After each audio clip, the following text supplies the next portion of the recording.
Hai teman-teman, Andi di sini. Jadi di video kali ini kita akan kembali membahas gitu ya, karena saya melihat sesuatu dari halving day yang mana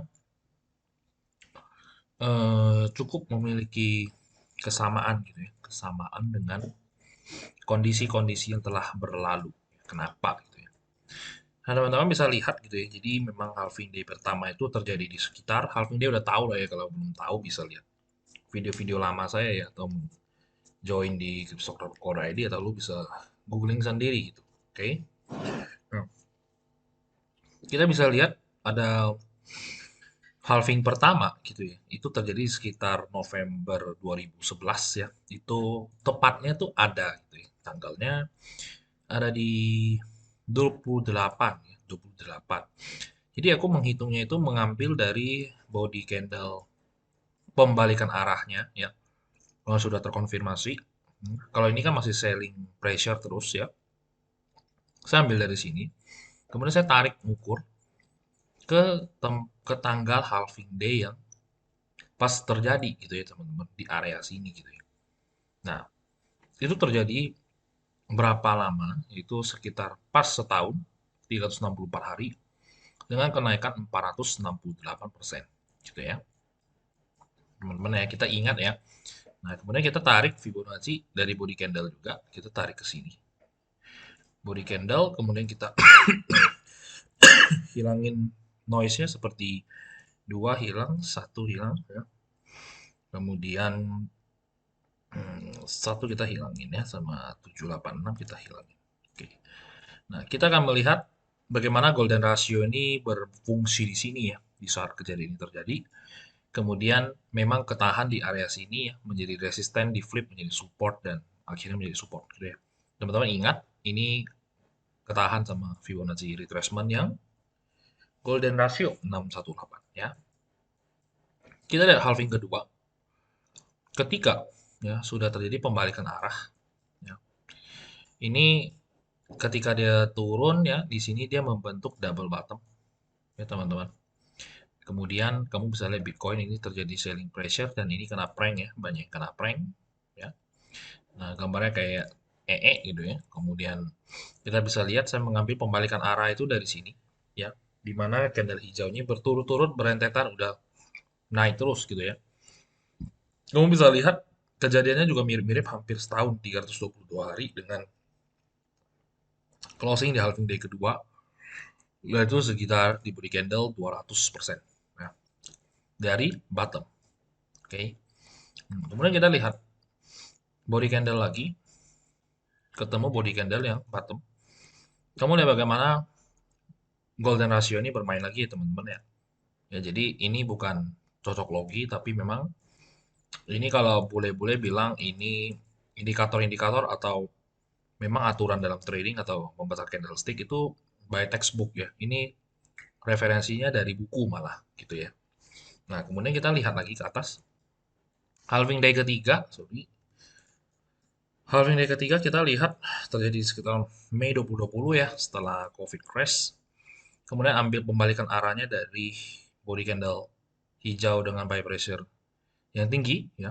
Kemudian kita bisa mengukur hingga penutupan atau membentuk candle yang seperti ini, tanggung begini ya, dengan lama sekitar 511 hari.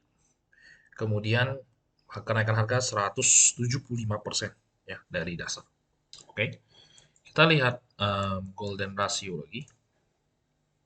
Ya, apakah masih berfungsi ya. Golden ratio di sini hanya berfungsi menjadi resisten di daerah sini ya teman-teman, dan tidak berhasil menjadi support ketika di halving, yang mana berarti sebenarnya terjadi namanya perubahan atau lagging di dalam price actionnya Bitcoin ya, menjadi lebih lamban, karena memang kalau menurut saya adalah pengaruh dari market cap, karena sudah semakin besar ya. Kemudian waktu itu juga diterpah oleh COVID ya. Jadi candlestick yang menurut bayangan saya harusnya pada saat itu saya beli Bitcoin, dia akan mencoba jebol 13.000 di area Maret dan April, tetapi yang kejadian adalah malah terjadi sebaliknya ya. Itulah market ya teman-teman.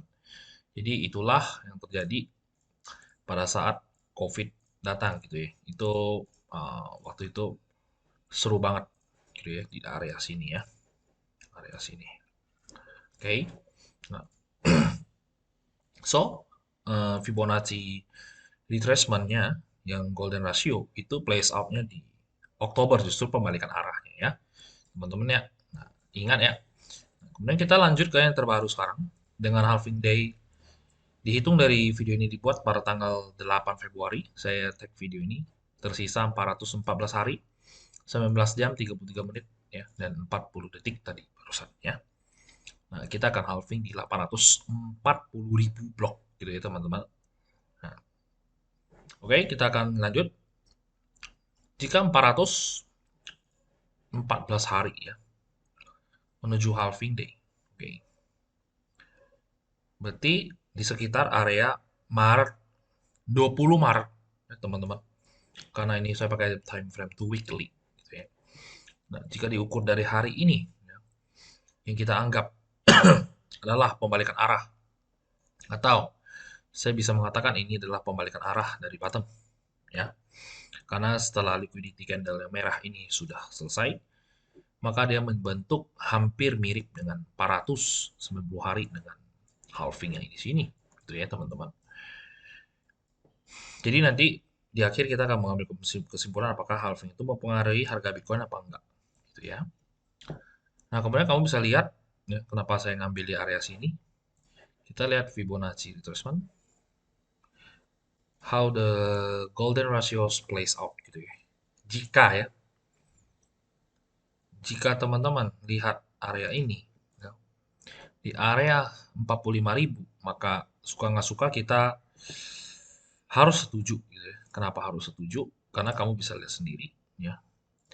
Ini area sempat jadi support, resist support ya, resist support menjadi resisten ya, berturut-turut sehingga menjadi the major resisten untuk the next all time high gitu ya, yang harus di fight oleh bull si Bitcoin ini ya. Maka kalau kita lihat dengan jeli gitu ya, ada kemungkinan memang rally-nya Bitcoin kali ini itu akan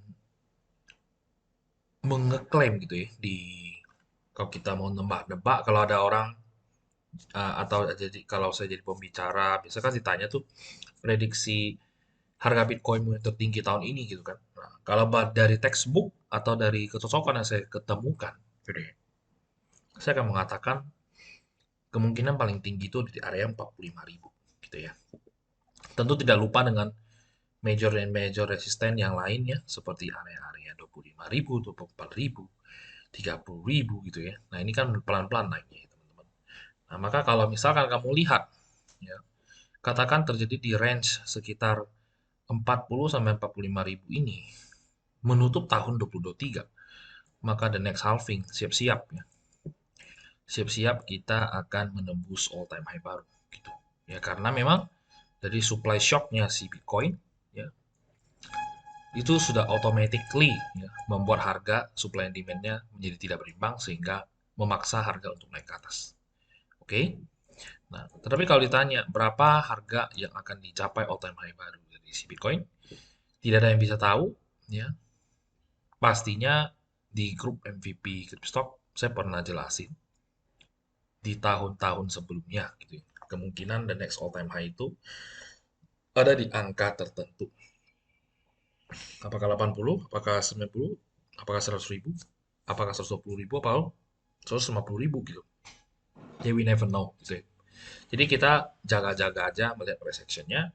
Kemudian sekarang yang paling berbahaya adalah tidak memiliki posisi di dalam Bitcoin. Ya.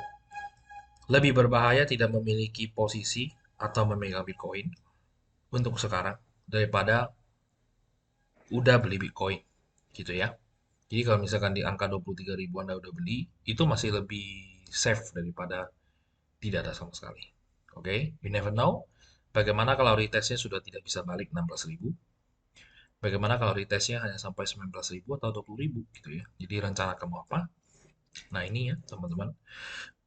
So pentingnya money management, caramu investasi dan bagaimana psikologi kamu berpikir gitu ya. Itu jauh lebih penting ya teman-teman ya daripada tahu semua teori trading, tapi tidak memiliki psikologi dan manajemen yang rapi, gitu ya. Itu lu bakal dihajar sama market. Oke. Nah, ini adalah hal-hal simpel ya yang sebenarnya bisa saya lakukan dan saya bagikan dalam MVP Group. Tapi kali ini saya bagi di YouTube karena tadi saya lagi ngopi-ngopi kepikir aja sih gitu ya. Oke teman-teman, terima kasih sudah menonton. Jika ada pertanyaan atau masukan atau mau di-share videonya, terima kasih banget gitu ya. Jadi sampai jumpa di video berikutnya. Bye bye.